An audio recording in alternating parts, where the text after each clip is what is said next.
Hey, young world. So my next stop was Des Moines, Iowa. When I got here, I pulled out that Let's Roam app because I wasn't really sure what to do, and it took me to the riverfront or the waterfront, where there was lots of information, lots of things down there to learn about Iowa. Now there was this beautiful walking bridge, which was called the Iowa Women's Achievement Bridge. And then there's the riverfront and the waterfall. This is a walking bridge, so you can walk or ride your bike across it. It's not a driving bridge.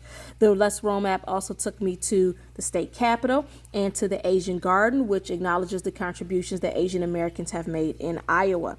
Now, also, after I left here, I did go to the Papa John Sculpture Park, which is a big park that has tons of sculpture. And lots of those sculptures will come up, so I'll let you see those as I talk to you more about the history and some things I learned about Iowa. So, Des Moines, Iowa is the capital of Iowa and the most populous city. It is important to U.S. presidential politics because it is the site of the first caucuses of the presidential primary. But let's talk about a little history. In 1834, Missouri resident Jordan Montgomery agreed in writing to allow his slave Ralph to move to Iowa territory to earn money and purchase his freedom for $550. Well, Ralph did find work, and after 5 years, he did not return the money. So Montgomery sent bounty hunters to find Ralph and bring him back.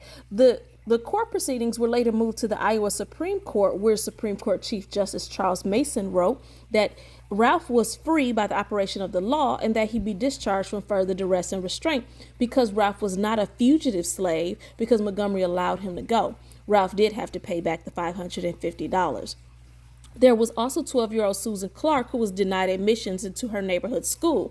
Now the family did sue the school board of directors, and it went to the Iowa Supreme Court, which held that segregated schools were inherently unequal because the law makes no distinction as to the right of children to attend the common schools. The decision led to the integration of Iowa schools 86 years before Brown versus Board of Education.